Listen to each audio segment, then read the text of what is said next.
चलो बेटा उस टाइम मैंने आपको फोर्स पढ़ाया था, told you what the force, now pressure. अब प्रेशर पढ़ाते हैं, ठीक है। प्रेशर क्या होता है, देखो pressure is equal to force acting per unit area is called the pressure, ठीक है।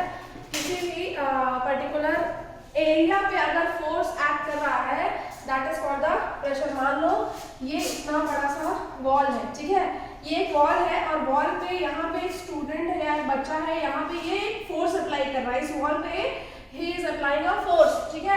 तो उस पर्टिकुलर एरिया पे वो जितना फोर्स अप्लाई कर रहा है that is called the pressure. तो प्रेशर क्या होता है, pressure is the force acting per unit area, ठीक है। तो क्या होता है, P is equal to F by A, ठीक है, force upon area. Pressure is equal to force upon area होता है, ठीक है। प्रेशर क्या होता है, P force F area A। Pressure का यूनिट जो होता है that is called the pascal, ठीक है। प्रेशर को हम एटीएम में रिप्रेजेंट करते हैं, पास्कल में रिप्रेजेंट करते हैं। सबसे पहले यहाँ पे हम पास्कल में रिप्रेजेंट करेंगे, ठीक है। Pascal was the scientist, pascal जो थे ये साइंटिस्ट थे, इन्होंने प्रेशर की यूनिट दी थी। अब देखो प्रेशर की यूनिट में जब हम इसको पास्कल में रिप्रेजेंट करेंगे तो हम क्या कहेंगे, जो पास्कल होता है 1, अगर हम एटमॉस्फेरिक प्रेशर में रिप्रेजेंट कर रहे हैं दैट इज 1 एटीएम। और म्यूट कर लो अपना माइक वरना क्लास से बाहर निकाल दूंगी। देखो अगर हम एटीएम में रिप्रेजेंट करते हैं, ठीक है, तो 1 एटीएम। एटमॉस्फेरिक प्रेशर की बात कर रही हूँ, नॉर्मली एटमॉस्फेरिक प्रेशर की भी बात कर रही हूँ, ठीक है। अगर हम नॉर्मली एटमॉस्फेरिक प्रेशर की बात करते हैं तो it is equal to the 1 ATM, 1 ATM के बराबर होता है, ठीक है। It is equal to 760 mmHg, ठीक है, 760 mmHg के बराबर होता है। और यही होता है 1 × 10⁵ पास्कल, ठीक है, 1 × 10⁵ पास्कल के बराबर होता है। तो ये हमारा नॉर्मल एटमॉस्फेरिक प्रेशर है, जो क्या होता है, जो एटमॉस्फेयर पे लगता है। नॉर्मली जैसे प्रेशर अप्लाई होता है हम पे तो ये नॉर्मल प्रेशर है, जो नॉर्मल प्रेशर अप्लाई होता है। अब देखिए, अब जैसे प्रेशर है, pressure is equal to force upon area, तो यहाँ पे जो प्रेशर की यूनिट होगी वो आपकी तीनों हो सकती है, एटीएम भी होती है, पास्कल भी होती है एंड mmHg भी। आप तीनों में प्रेशर को रिप्रेजेंट कर सकते हो। तो बेसिकली हम रिप्रेजेंट करते हैं एटीएम में, एटमॉस्फेरिक प्रेशर में रिप्रेजेंट करते हैं, और आप पास्कल में भी प्रेशर को रिप्रेजेंट कर सकते हैं, ठीक है। समझ में आ गया? तो अब देखो यहाँ पे लिखा हुआ है, यहाँ पे देखिए, you have learned in class 7 that strong wind during the storm or the cyclone can be blow away even the rooftops. You can also learn that the winds and cyclones are caused by the differences in the air pressure. Is there any relation between the pressure and the force? Let us find out. यही लिखा है ना, is there any relationship? तो मैंने आपको relation बता दिया। Relation क्या है, force is equal to pressure upon area, sorry pressure is equal to force upon area होता है, ठीक है।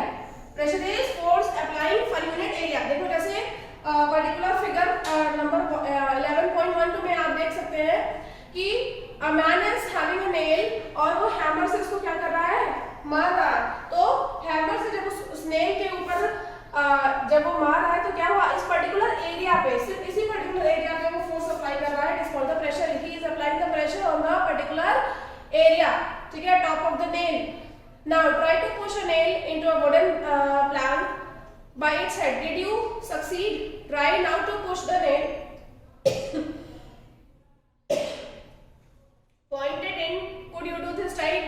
दो एग्जाम्पल दिए हैं। पहला, इस नेल को आप इस पोजीशन पे रखिए, ठीक है, और फिर इस पर्टिकुलर वुडन प्लैंक में अंदर डालने की कोशिश करिए। तो अब इधर देखो क्या है, इधर एरिया बढ़ गया है, एरिया बढ़ गया है। तो हम जब यहाँ पे फोर्स अप्लाई करेंगे पर्टिकुलर, तो प्रेशर क्या होगा, प्रेशर देखो, pressure is equal to force upon area, ठीक है, फोर्स अपॉन एरिया। तो अगर एरिया ज्यादा होगा तो प्रेशर कम अप्लाई होगा, ठीक है। Pressure is equal to force upon area हमने पढ़ाया है ना। तो अगर एरिया ज्यादा है आपका बेटा तो वो प्रेशर कम अप्लाई होगा, क्योंकि pressure is inversely proportional to area. Pressure आपका एरिया के इनवर्सली प्रोपोर्शनल है और प्रेशर आपका फोर्स के डायरेक्टली प्रोपोर्शनल है। मतलब जितना फोर्स अप्लाई होगा उतना प्रेशर अप्लाई होगा, एरिया के इनवर्सली प्रोपोर्शनल है। मतलब if you will increase the surface area, अगर हम सरफेस एरिया बढ़ा देते हैं तो प्रेशर कम हो जाएगा, अगर सरफेस एरिया डिक्रीज कर देते हैं तो प्रेशर विल बी ग्रेटर, ठीक है। प्रेशर उस केस में ज्यादा होगा या फिर ग्रेटर होगा, ठीक है। इसी तरह से फोर्स में अब यहाँ पे क्या होगा, जब हम यहाँ पे इसको इस पर्टिकुलर नेल को इस पोजीशन में रखेंगे, ठीक है, मतलब लाई डाउन पोजीशन में रखेंगे, तो उस केस में क्या होगा, उस केस में इसका जो प्रेशर होगा वो लेस होगा। क्यों? क्योंकि एरिया ज्यादा ऑक्यूपाई कर लेगा। लेकिन अगर हम उसके पॉइंटेड एंड को रखेंगे तो पॉइंटेड एंड में आपका एरिया ज्यादा है तो फोर्स ज्यादा अप्लाई होगा। ठीक है, एरिया लेस है तो force will be more, force applied will be more. अब जब फोर्स ज्यादा अप्लाई होगा तो उस केस में क्या होगा? उस केस में ये जल्दी अंदर जाएगी।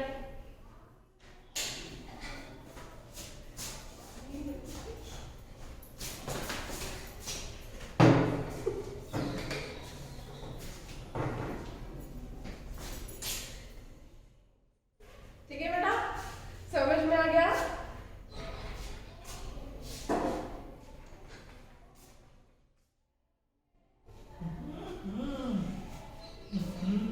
चांदी जली थी एक बार मेरे पानी से, एकदम गर्म पानी ले आए थे और ऐसे मुंह में डाली और पूरा जीभ जल गया। मम्मी मुझसे बोली इसमें गर्म पानी। अबे इतना गर्म कौन देता है? मम्मी को ठंडा कर लेंगे, इसमें मुंह मिला लेंगे। बहुत ज्यादा गर्म है क्या? हाँ, ऐसा करना ना कि तुम एक लगा लो कान में, सुनती हो पढ़ाती हो। क्या सुनते हो? हाँ, ये थोड़ा सा अच्छा है, मुझे ये नहीं मिला है कभी भी। ये लेफ्ट वाला है, लेफ्ट में लगा लो ना, ऐसे लगाना है, ये जाली है क्या? टच पे, ठीक है, टच करेगा तो बजने लगेगा। ऐसे बटन नहीं, टच सी कॉल नहीं है।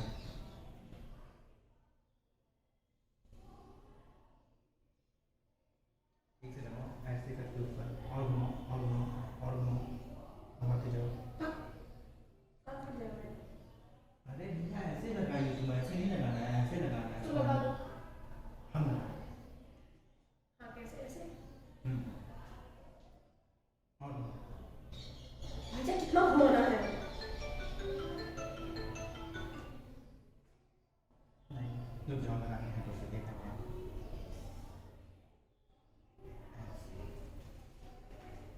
चुपा दोबारा से।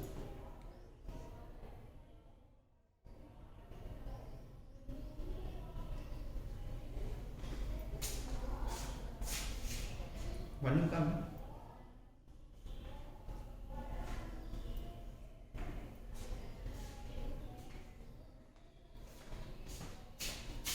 हाँ, तो यहाँ पे देखिए,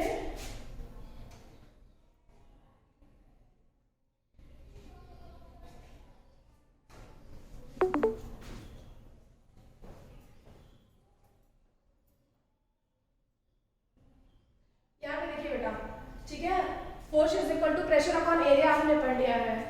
अब देखिए, can you explain now why shoulders bags are provided with the broad straps and not the thin straps, and why the tools meant for cutting a piecing always have been sharp edges। तो sharp edges क्यों होता है? Reason is that, ठीक है ना, क्योंकि अगर ज्यादा फोर्स होगा तो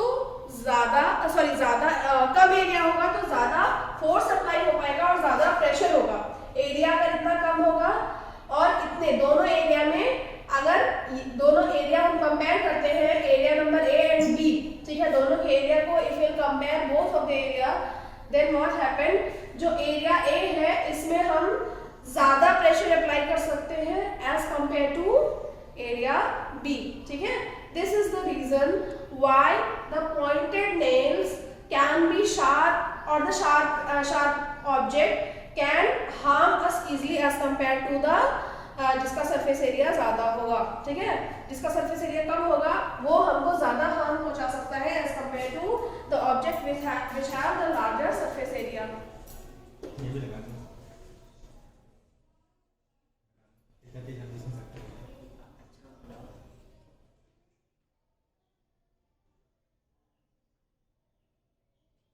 इधर वाला दबाओ तो अगला ट्रैक दो बार, इधर दो बार टैप करोगे तो अगला गाना बजेगा, उधर दो बार टैप करोगे तो पिछला गाना बजेगा। लगा लो, ये तो नहीं लगाएंगे, वो क्या लगाएंगे, बोलता नहीं लगाऊं,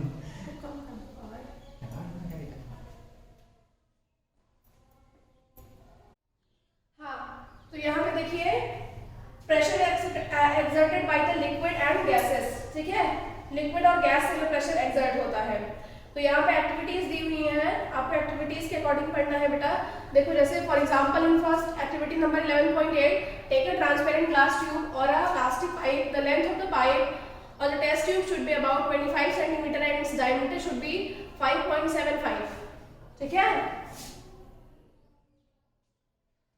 Also take a piece of the thin sheet of a good quality rubber, say rubber balloon. Stretch the rubber sheet tightly over one end of the pipe. Hold the pipe at the middle, keeping in a vertical position. Ask one of your friend to pour some water into the pipe. Does the rubber sheet bulge out? Note also the height of the water column in the pipe. Pour some of the more water again and again. ठीक है, वही same चीज है बेटा। देखो कि हमने यहाँ पे दो पाइप्स ली हैं और दोनों पाइप्स को एक रबर से फिक्स कर दिया है। ठीक है, रबर से फिक्स कर दिया है। अब देखिए क्या होता है, pressure exerted by the water at the bottom of the container depend upon the height of the column. ठीक है, देखो जो बॉटम पे आपका ये जो रबर लगा है इस पे जो प्रेशर एक्सर्ट होगा ये इसके हाइट पे डिपेंड करेगा। ठीक है, it depends upon its height. तो देखो अब इसमें क्या है, जिसका जितना सरफेस एरिया ज्यादा होगा वो उतना ही कम प्रेशर अप्लाई कर पाएगा। ठीक है, सॉरी हाँ, जितना ज्यादा सरफेस एरिया होगा उतना ही लेस प्रेशर अप्लाई कर पाएगा। ठीक है, और देखो पहले और दूसरे के केस में आप देख सकते हो जो सेकंड ट्यूब है it is somewhat narrower than the first tube. पहला जो ट्यूब है सेकंड ट्यूब है वो पहले ट्यूब के कंपैरिजन में थोड़ा सा नैरोअर है। ठीक है, इसीलिए उस बलून पे जो सेकंड नंबर वाला बलून है इसमें ज्यादा आपका प्रेशर अप्लाई होगा और वो जल्दी ब्लश आउट होगा as compare to the first one. ठीक है, दूसरी एक्टिविटी है, देखिए यहाँ पे क्या है बेटा, ये एक्टिविटी आपको खुद से पढ़नी है, खुद से पढ़ लेना और जो प्रॉब्लम होगी मुझसे पूछ लेना। देखिए क्या होता है कि जो प्रेशर है it is also exerted by the liquid. ठीक है, लिक्विड की वॉल या फिर लिक्विड जिस कंटेनर में रखा है लिक्विड उसी कंटेनर के वॉल्स पे प्रेशर अप्लाई करता है। जैसे एग्जांपल में देखो, जैसे एग्जांपल में मैं आपको बताऊं कि किस तरह से how the liquid exert a pressure on it's wall. अब उसकी वॉल पे प्रेशर कैसे एक्सर्ट करता है। ठीक है, ये आप यहाँ पे देखोगे। देखिए जैसे for example it is a bottle.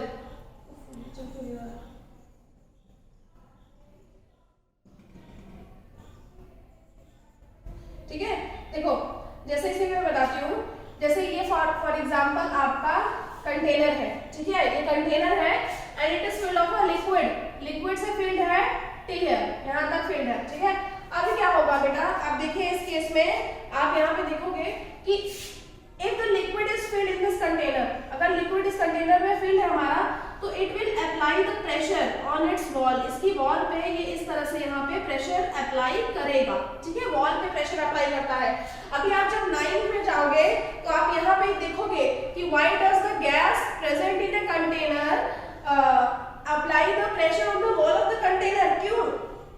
Same वही रीजन है, क्योंकि ये देखो इसके जो पार्टिकल्स हैं ये रैंडम मोशन में, लिक्विड के पार्टिकल्स जो है वो रैंडम मोशन में रहते हैं, इसीलिए इसकी वॉल्स पे क्या करते हैं, they apply the pressure, walls पे प्रेशर अप्लाई करते हैं बेटा। ठीक है, समझ में आ गया? तो जो लिक्विड होता है वो अपने कंटेनर की वॉल पे क्या करता है, it apply the pressure on the wall of the container. अब देखो जैसे आपकी एक्टिविटी जो है, यहाँ पे मैं एक्टिविटी इसी पे समझा देती हूँ कि आपकी जो ये एक्टिविटी है, जस्ट अ सेकंड, ये देखिए दोनों एक्टिविटीज में आप देखो क्या हो रहा है। इस एक्टिविटी में देखिए जो आपका फिगर जो लेफ्ट साइड पे है उस फिगर में आप देखिए कि जो पर्टिकुलर बॉटल है, बॉटल में यहाँ पे इन्होंने एक नॉब लगाया है और उस पे इन्होंने बलून लगा दिया। अब धीरे धीरे क्या होगा, gradually the balloon will start, balloon क्या होगा, ये धीरे धीरे बलून आपका इसका साइज बड़ा होना शुरू हो जाएगा बलून का। Gradually the size of the balloon will increase. ठीक है, इंक्रीज करना शुरू हो जाएगा। रीजन क्या है, क्योंकि देखो अब जो लिक्विड इसमें फिल्ड है, इस पर्टिकुलर बॉटल में जो लिक्विड फिल्ड है वो लिक्विड यहाँ भी जा रहा है। अब देखो दोनों में डिफरेंस क्या है कि जो लिक्विड यहाँ पे आ रहा है ये एक पर्टिकुलर, देखो ये जो wall of that mouth of balloon, ये जो बलून का जो माउथ है, ठीक है, अगर आप देख सकते हो तो जो बलून का माउथ है और जो आपका ये पर्टिकुलर बॉटल है, बॉटल के पूरे बॉटल की सरफेस एरिया के कंपैरिजन में जो बलून का माउथ है उसका सरफेस एरिया क्या है, लेस है। जो बलून का माउथ है it has a less surface area as compare to the surface area of the bottle. Bottle के सरफेस एरिया से अब इधर एरिया कम है तो मतलब जो लिक्विड होगा वो इस पर्टिकुलर एरिया में अपना प्रेशर ज्यादा अप्लाई करेगा, ठीक है। जो लिक्विड है वो इस पर्टिकुलर एरिया में it will apply the more pressure, ज्यादा से ज्यादा प्रेशर अप्लाई करना चाहेगा इस पर्टिकुलर एरिया में। तो जब वो इस पर्टिकुलर एरिया में ज्यादा प्रेशर अप्लाई करेगा तो क्या होगा, तो ये बलून अपने आप ही जो है वो उसका साइज बढ़ना शुरू हो जाएगा, इंक्रीज होना शुरू हो जाएगा, ठीक है। इसी तरह से जो लिक्विड है ये लिक्विड इस वॉल पे भी प्रेशर अप्लाई कर रहा है, जो इसकी वॉल्स है it is also applying the pressure on the wall of the container, container पे प्रेशर अप्लाई कर रहा है। लेकिन ज्यादा प्रेशर अब वहां जा रहा है क्योंकि लिक्विड अब बह के यहाँ जा रहा है और इधर का सरफेस एरिया कम है, इसीलिए यहाँ पे ज्यादा प्रेशर होगा और वो प्रेशर की वजह से the balloon will start increasing in its size. Next में वही देखिए, देखो ये बॉटल है, वही सेम चीज इसमें भी है, बॉटल है, बॉटल को तीन तरफ से हमने क्या कर दिया, तीनों तरफ से हमने यहाँ पे मान लो पिन घुसा दी बॉटल में, तो क्या होगा यहाँ पे होल बन गए हैं, तीनों साइड में यहाँ पे होल है। अब पानी देखो, पानी जब इस बॉटल से निकल रहा है बेटा तो एक प्रेशर से निकल रहा है, ठीक है, एक प्रेशर से वाटर निकल रहा है because surface area is very less, area बहुत लेस है और लिक्विड इस पर्टिकुलर बॉटल की वॉल पे, बॉटल की जो कंटेनर है इसकी वॉल पे प्रेशर अप्लाई कर रहा है, तो प्रेशर ज्यादा अप्लाई हो रहा है, इसीलिए वाटर देखो प्रेशर से इतना दूर गिर रहा है। ऐसा होता है ना, कभी कभी ऐसा भी तो हो सकता है, ये भी तो केस आ सकता है, ये बॉटल है और पानी हमारा यहीं पे गिरे, ठीक है, बॉटल है और ये पानी ऐसे भी तो गिर सकता है, बॉटल के एकदम मतलब उसकी जो सरफेस है उसकी सरफेस से चिपक के गिरे, ठीक है, स्टक होके गिरे, लेकिन ऐसा नहीं हो रहा है, वो क्या कर रहा है, देखो एक पर्टिकुलर एरिया में मतलब एक पर्टिकुलर प्रेशर से बाहर निकल रहा है, जैसे पाइप से ही प्रेशर से वाटर बाहर निकलता है ना, देखो क्या होता है, आप देखते हो कि पाइप में जो पानी है वो एक प्रेशर से बाहर निकलता है ना, ऐसा क्यों होता है, ऐसा क्यों हो रहा है कि वो प्रेशर से बाहर निकल रहा है, क्यों, क्योंकि जो हमारी पाइप होती है उसका सरफेस एरिया कम है, ठीक है, it has less surface area and liquid is applying the pressure on that pipe, wall of the pipe, कभी-कभी पाइप उस वॉल को सहन नहीं कर पाती है, इट इज बर्स्ट आउट, वो बर्स्ट हो जाती है। तो देखो उस केस में क्या होता है, हमारा जब लिक्विड पे कोई प्रेशर अप्लाई होता है बेटा, अ theorem was given by the Bernoulli, this is called the Bernoulli theorem, ठीक है, बर्नौली थ्योरम आता है इस पे, ठीक है। बर्नौली वाज द साइंटिस्ट, उन्होंने ही बताया था कि the liquid which is going inside the particular bottle, ठीक है, या फिर पाइप, जो जिस वेलोसिटी से ये इसमें जा रहा है, जिस भी वेलोसिटी से ये वाटर इस पाइप में जा रहा है, उसी ही वेलोसिटी से ये, उतनी ही वेलोसिटी से ये बाहर भी आएगा, ठीक है, by applying the pressure on the wall of these pipes. ये बर्नौली का थ्योरम था, जो आप आगे पढ़ोगे, उनके थ्योरम के अकॉर्डिंग यही है कि अगर सरफेस एरिया जितना रिड्यूस हो जाएगा उतना ही क्या हो जाएगा, प्रेशर ज्यादा अप्लाई होगा और वाटर जो है पाइप से उतना ही दूर गिरेगा। अब आप अभी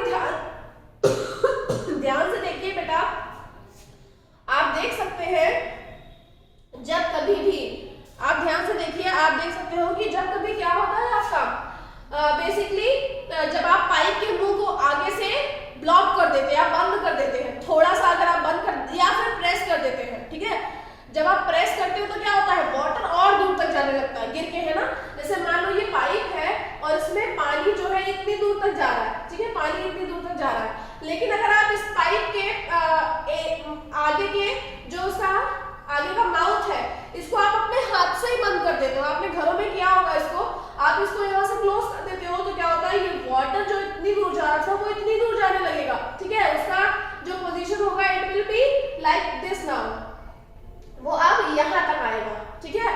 तो क्यों होता है, क्योंकि हमने सरफेस एरिया डिक्रीज कर दिया, हमने सरफेस एरिया को कम कर दिया, जो पाइप का माउथ इतना बड़ा था उसको हमने कम करके इतना बड़ा कर दिया, हमने सरफेस एरिया डिक्रीज किया, प्रेशर ज्यादा अप्लाई हुआ और वाटर दूर तक गिरा, समझ में आया ना। यही रीजन है कि जब हम पाइप्स में पानी अपने गार्डन में डालते हैं और अगर हम उसके माउथ को हल्का सा अपने फिंगर टिप से क्लोज कर देते हैं तो वाटर दूर तक जाता है, ठीक है। This is the reason because liquid is applying the pressure, liquid is applying the pressure on the pipe. ठीक है, वो प्रेशर अप्लाई कर रहा है उस पाइप पे पर्टिकुलर।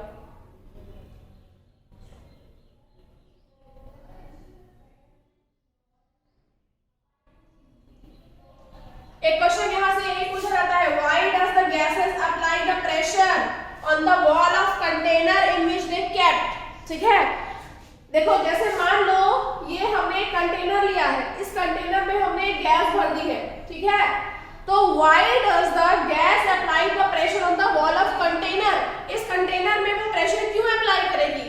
अब देखो बहुत सिंपल है, सॉलिड, लिक्विड और गैस की अगर हम बात करें तो बेटा सॉलिड जो होता है इसके पार्टिकल्स बहुत पास होते हैं। सॉलिड के पार्टिकल्स क्या होते हैं? It is very closer, solid है ये। लिक्विड के पार्टिकल्स थोड़े दूर होते हैं एज कंपेयर टू सॉलिड। और अगर हम गैस के पार्टिकल्स की बात करें तो जो गैस के पार्टिकल्स होते हैं वो बहुत दूर होते हैं। ठीक है, अब क्या होता है, जो यहाँ पे देखिए लिखा हुआ है gases to exert the pressure on the wall of the container। Question यही है, why does the gases exert the pressure on the wall of container। Gases wall of container पे क्यों प्रेशर को exert करती है, यही क्वेश्चन यहाँ से पूछा जाता है। तो क्या होता है, जो गैसेस होती है बेटा वो ऑल टाइम रैंडम मोशन में रहती है। ठीक है, ऑल टाइम क्या होता है, they are in the random motion. क्यों? क्योंकि उनमें गैप बहुत ज्यादा है, इंटरमॉलिक्यूलर फोर्स बहुत कम है। सॉलिड में फोर्स बहुत ज्यादा है। सॉलिड में आप सभी वीडियोस देखिएगा, सॉलिड के केस में क्या होता है, ये कंडीशन होती है, ऐसी कंडीशन जिसमें आप अपने हाथ दोनों टाइटली बांधे हुए हैं। This is the condition of the solid, ये सॉलिड की कंडीशन है हमारी। If I am talking about the liquid condition, तो लिक्विड में somewhat condition is like this। ठीक है, कंडीशन हाथ आपका थोड़ा सा, दोनों हाथ थोड़े अलग है। This is called the liquid condition. ठीक है, अगर हम गैशियस कंडीशन की बात करें तो गैशियस में ये कंडीशन है हमारी। ठीक है, मतलब दोनों हाथ are apart from each other, both hands are apart from each other, दोनों हैंड हमसे एक दूसरे से दूर है। This is the condition of the liquid, ये लिक्विड की कंडीशन है। तो अब देखिए सॉलिड, लिक्विड और गैस में जो गैस के पार्टिकल्स है, if they have less intermolecular force, देखो इसमें इंटरमॉलिक्यूलर फोर्स ज्यादा है, तो पास में है। इसमें क्या हुआ, इंटरमॉलिक्यूलर फोर्स ज्यादा तो है पर लिक्विड की कंपैरिजन में कम है, तो थोड़ी दूर पे है। फोर्स जितना ज्यादा होगा उतनी तेजी से हम उसको अपनी तरफ खींच सकते हैं, है ना। फोर्स जितना ज्यादा होगा उतनी ही तेजी से किसी भी ऑब्जेक्ट को हम अपनी तरफ खींच सकते हैं। गैसेस के दो पार्टिकल्स के बीच में फोर्स ही नहीं है, बहुत ही कम फोर्स अप्लाई हो रहा है, तो पार्टिकल्स फ्री है। अब जब पार्टिकल्स फ्री है, ठीक है, तो क्या होगा, वो पूरे कंटेनर में दे विल मूव, पूरे कंटेनर में मूव करेंगे और कंटेनर की वॉल पे प्रेशर अप्लाई करेंगे। ठीक है, और जब वो मूव करते हैं बेटा तो एक एनर्जी यूज होती है, that is called the kinetic energy. जब आप मूव करते हो एक पोजीशन से दूसरी पोजीशन पे, the energy use is called the kinetic energy. ठीक है, एनर्जी कई टाइप की होती है बेटा, पोटेंशियल एनर्जी, काइनेटिक एनर्जी, ठीक है, बहुत तरह की एनर्जी होती है, मैकेनिकल एनर्जी। तो जो काइनेटिक एनर्जी होती है वो बॉडी के मोशन में यूज होती है। मतलब अगर आप पोजीशन ए से, मान लो कोई बॉय है यहाँ पे खड़ा है, ये पोजीशन ए है और इस पोजीशन से पोजीशन बी पे ये जाना चाहता है, तो जब ये मूव करेगा तो किस एनर्जी से मूव करेगा, काइनेटिक एनर्जी से मूव करेगा। अगर काइनेटिक एनर्जी है then he will able to move. तो वही गैसियस पार्टिकल्स के साथ भी हमारा यहाँ पे होगा। गैसियस पार्टिकल्स के साथ क्या होगा, गैसियस पार्टिकल्स में काइनेटिक एनर्जी ज्यादा है, वो ज्यादा मूव करेंगी, इसीलिए वो कंटेनर के वॉल पे ज्यादा प्रेशर अप्लाई करेंगी as compare to solid and liquid, solid और लिक्विड के कंपैरिजन में। ठीक है,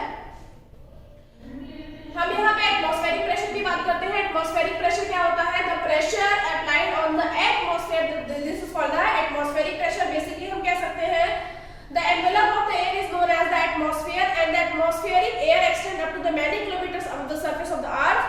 The pressure exerted by this air is known as atmospheric pressure. Obviously देखो क्या होता है, जो प्रेशर एयर, जो एटमॉस्फेयर, देखो क्या होता है, जैसे एटमॉस्फेयर क्या है, हमारे अर्थ पे एटमॉस्फेयर पाया जाता है, तो जो एटमॉस्फेयर ज्यादा जहां तक है और उस एटमॉस्फेयर में जो एयर है वो जो प्रेशर अप्लाई कर रही है इस पर्टिकुलर एटमॉस्फेयर पे, that is called the atmospheric pressure. और एटमॉस्फेरिक प्रेशर की वैल्यू मैंने आपको बता दी है। एटमॉस्फेरिक प्रेशर को अगर हम पास्कल में लेंगे तो 1 × 10⁵ पास्कल होता है। ठीक है, 1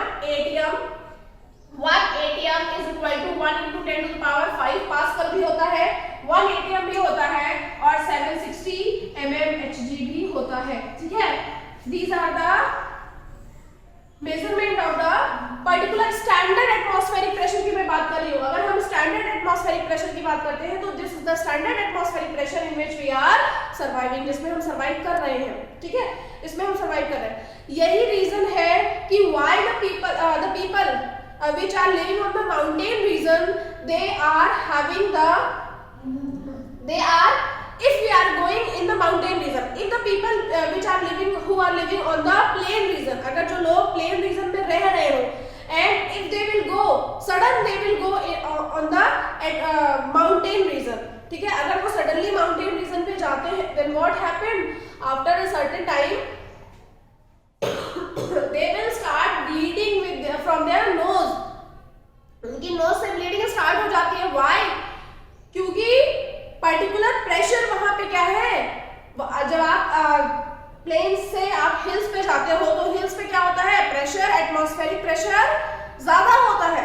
अब एटमॉस्फेरिक प्रेशर ज्यादा है तो क्या होगा, तो आप तो नॉर्मली एटमॉस्फेरिक प्रेशर में रह रहे हो, वहां एटमॉस्फेरिक प्रेशर क्या है, ज्यादा है, उसकी वजह से क्या होगा, उसकी वजह से आपको ब्लीडिंग स्टार्ट हो जाएगी नोज से, आपकी जो पर्टिकुलर रेड ब्लड सेल्स है वो बाहर निकलने लगेंगी, ठीक है। This is the reason why the people which are living in on the mountain region और in the mountain region have more blood cells as compared to the people living in the plain area. जो plain area में होते हैं उनमें RBC कम होता है as compared to the people which are living in the mountain region, ठीक है। माउंटेन रीजन में जो रहते हैं उनमें आरबीसी ज्यादा होती है। क्यों? क्योंकि एटमॉस्फेरिक प्रेशर कम होता है जिसकी वजह से उनका हार्ट रेट ज्यादा चलता है, ठीक है। माउंटेन रीजन में एटमॉस्फेरिक प्रेशर कम होगा, एटमॉस्फेरिक प्रेशर कम होगा तो उनका हार्ट रेट ज्यादा होगा। हार्ट रेट मतलब वो जल्दी जल्दी उनका हार्ट रेट जो होता है वो ज्यादा फास्टर मूव करता है। जब हार्ट रेट ज्यादा फास्टर मूव करेगा तो क्या होगा, they need more and more blood, उनको ब्लड की ज्यादा नीड होगी। That is why the person which are living at the mountain region will have more RBCs as compared to us और as compared to the people which are living in the plain areas, ठीक है, समझ में आया। जो लोग plain areas में रहते हैं उनमें आरबीसी कम होती है as compare to the people which are living on the mountain region. क्यों? क्योंकि माउंटेन रीजन पे जो रहता है वहां पे एटमॉस्फेरिक प्रेशर रिड्यूस है, कम है एज कंपेयर टू दिस। हमारे प्लेन एरिया के कंपैरिजन में वहां एटमॉस्फेरिक प्रेशर कम है।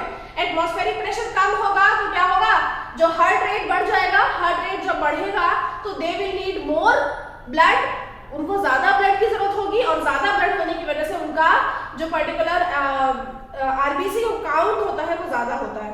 अभी देखिए एक चीज आप ये भी देख सकते हो कि अगर कोई भी ये माउंटेन रीजन है और कोई भी पर्सन जो प्लेन एरिया में है, प्लेन एरिया में रह रहा है, उसको आप हेलीकॉप्टर से ले जाके माउंटेन रीजन पे जब छोड़ देंगे एकदम top of the most of region पे, तो पर्सन मर जाएगा, उसकी डेथ हो जाएगी। व्हाई? क्यों? क्योंकि उसका जो हार्ट रेट है वो तो प्लेन के अकॉर्डिंग है ना, बट जब अचानक ही उसको आप माउंटेन रीजन पे, माउंटेन के एकदम टॉप पे जाके छोड़ देंगे तो वो उस पर्टिकुलर एटमॉस्फेरिक प्रेशर की वजह से, क्योंकि एटमॉस्फेरिक प्रेशर कम है इसीलिए उसका हार्ट रेट बढ़ जाएगा और आरबीसी जो है वो उतनी नहीं मिल पाएंगी तो कोलैप्स हो जाएगा, जिससे उसको हार्ट अटैक और ब्रेन हैमरेज आ जाएगा और the person will die itself, ठीक है। और जो पर्सन धीरे धीरे पहाड़ पे चढ़ते हैं माउंटेन पे, देखो माउंटेन पे क्या होता है, ऑक्सीजन प्रेशर जो होता है वो धीरे धीरे रिड्यूस होने लगता है तो पर्सन जो होते हैं उनको प्रॉब्लम्स होने लगती है। पर जब वो धीरे धीरे चढ़ते हैं तो ग्रेजुअली उनकी बॉडी में भी क्या होता है, ब्लड सेल्स इंक्रीज होने लगते हैं। अगर हम प्लेन से अचानक जाके माउंटेन रीजन पे रहने लगे तो पहले तो स्टार्टिंग में we will face the problems because we are not having that much of red blood cells, but after a certain time, एक सर्टेन टाइम के बाद क्या होगा बेटा, we will use to of that, हम उसके भी यूज टू हो जाएंगे क्योंकि हमारे में भी आरबीसीज विल इंक्रीज, हमारे में भी आरबीसी बढ़ जाएंगी। क्लियर है सबको? इतना समझ में आ गया? क्लास समझ में आया कि नहीं?